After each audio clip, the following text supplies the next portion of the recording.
અને હવે વાત કરીશું પોશ અમદાવાદના બિસ્માર રસ્તાની। અમદાવાદનો પોશ વિસ્તાર ગણાતા શેલામાં રસ્તા ખખડધજ થઈ ગયા છે। શેલાથી તેલાવને જોડતા આખા જે રોડ છે ત્યાં જ્યાં જુઓ ત્યાં ખાડા અને કાદવનું સામ્રાજ્ય જોવા મળ્યું છે। મહત્વનું છે કે ઓડાની હદ વિસ્તારમાં આવતા રોડ પર ઠેર ઠેર ખાડાનું સામ્રાજ્ય જોવા મળતા વાહન ચાલકો અને સ્થાનિકોને હાલાકી વેઠવાનો વારો આવ્યો છે।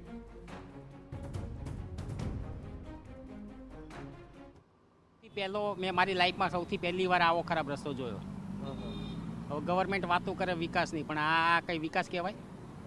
અમદાવાદનું આટલું નિયરેસ્ટ સેલા, મને એવું હતું કે રસ્તો કદાચ સારો હશે, કારણ કે એડ જોઈનિંગ સેલા છે, સેલાની એડ જોઈનિંગ, એટલે મેં તો અહીંથી નીકળી જવાશે, પણ સૌથી ખરાબમાં ખરાબ રસ્તો છે। એટલે ગવર્મેન્ટે આના ઉપર તાત્કાલિક કંઈક બી કરવું પડે।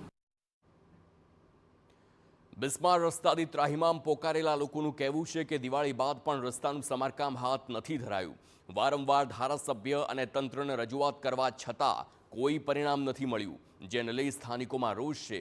તાત્કાલિક રસ્તાનું સમારકામ કરવામાં આવે તેવી માંગ પણ લોકો ઉઠાવી રહ્યા છે।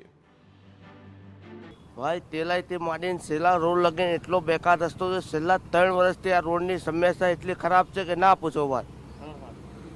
અમે કેટલી વાર રજૂઆત કરી પણ આ રોડ કઈ સમસ્યા થતી જ નથી। અમદાવાદ સત્તા મંડળ એટલે કે ઓડાની અંડરમાં આવતા અમે એક એવા રસ્તા પર ઉપસ્થિત છીએ કે જ્યાં તમે નક્કી જ ના કરી શકો કે આ રસ્તો છે કે પછી સળંગ 4-5 કિલોમીટરના લાંબા ખાડાઓ। તેલાવથી શેલાને જોડતો આ રસ્તો છે અને આ 5 થી 6 કિલોમીટરનો સમગ્ર રોડ આ પ્રકારનો જોવા મળી રહ્યો છે। શેલા કે જેને નવા વિસ્તાર તરીકે ખૂબ ડેવલપ કરવામાં આવી રહ્યું છે અને એ શેલાથી તેલાવ ગામને જોડતો આ રસ્તો છે અને આ સમગ્ર રોડ આ જ પ્રકારનો જોવા મળી રહ્યો છે। સ્થાનિકો સાથે વાતચીત થઈ અને તેઓ પણ કહી રહ્યા છે કે આ રસ્તાઓ બનાવવા માટે વારંવાર માંગણી કરવામાં આવી છે, આમ છતાં પણ તંત્ર દ્વારા આ રસ્તાને લઈને ઉદાસીનતા સેવવામાં આવી રહી છે।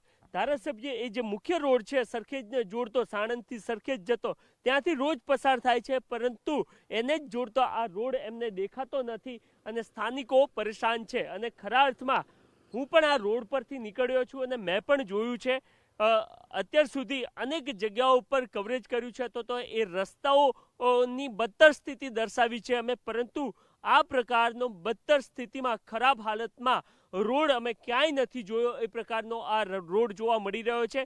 ધારાસભ્ય પસાર થાય છે પરંતુ એમને કદાચ આ રોડ નહીં દેખાતો હોય જે સામાન્ય જનતાને દેખાઈ રહ્યો છે અને તેઓ કહી રહ્યા છે કે એમના ધારાસભ્ય આ રોડને લઈને કંઈ કરે, ઓડા આ રોડને લઈને કંઈ કરે, કારણ કે કરોડોનું બજેટ જરૂર ફાળવવામાં આવે છે, પરંતુ એમાં કદાચ આ રોડને બાકાત રાખવામાં આવતો હોય અને એના જ કારણે સમગ્ર 6 કિલોમીટરનો રોડ આ પ્રકારની સ્થિતિમાં જોવા મળી રહ્યો છે।